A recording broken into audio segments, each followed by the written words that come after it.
வணக்கம் நண்பா. TNSTC latest செய்திகள் மே 30 வெளியான தகவல். போக்குவரத்து கழக ஊழியர்களுக்கு 6% ஊதிய உயர்வு.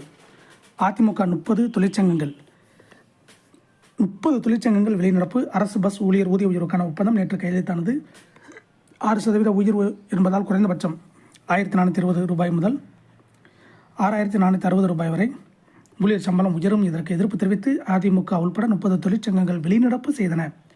அரசு போக்குவரத்து ஊழியர்களுக்கான 15வது ஊதிய ஒப்பந்தம் உள்ளிட்ட கோரிக்கைகள் குறித்து நடத்தப்பட்ட 2 கட்ட பேச்சில் எந்த முடிவும் எட்டவில்லை. 3ஆம் கட்ட முத்தரப்பு பேச்சு போக்குவரத்து துறை அமைச்சர் சிவசங்கர் தலைமையில் சென்னை குரோம்பேட்டை மாநகர போக்குவரத்து கழக பயிற்சி மையத்தில் நேற்று நடந்தது.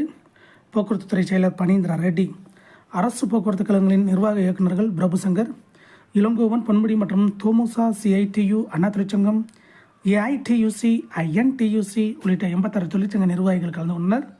நேற்று இரவு 8 மணி வரை நடந்த பேச்சில் ஊதிய உயர்வுக்கான ஒப்பந்தம் இறுதி செய்யப்பட்டு அமைச்சர் சிவசங்கர் முன்னிலையில் கையெழுத்தானது. திமுகவின் தோமுசா, காங்கிரசின் ஐஎன்டியூசி மற்றும் HMS உட்பட 45க்கும் மேற்பட்ட தொழிற்சங்கங்கள் கையெழுத்திட்டுள்ளன. 6% உயர்வு.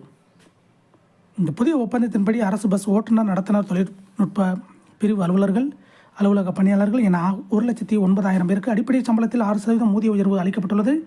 இதனால் குறைந்தபட்சம் 1420 ரூபாயிலிருந்து அதிகபட்சமாக 6460 ரூபாய் வரை ஊதிய உயர்வு கிடைக்கும். மேலும் கடந்த ஆண்டு செப்டம்பரில் இருந்து கணக்கிட்டு இந்த ஊதிய உயர்வு வழங்கப்படும் என்றும் இப்புதிய ஒப்பந்தத்தால் அரசு போக்குவரத்து கழகங்களுக்கு ஆண்டுக்கு 319 கோடியே 50 லட்சம் ரூபாய் கூடுதல் செலவு ஏற்படும் என்றும் தெரிவிக்கப்பட்டுள்ளது. இதற்கிடையே இந்த பேச்சில் அதிருப்தி தெரிவித்து மார்க்சிஸ்ட் கம்யூனிஸ்ட் கட்சியின் சிஐடியு, இந்திய கம்யூனிஸ்ட் கட்சியின் ஏஐடியூசி மற்றும் அதிமுகவின்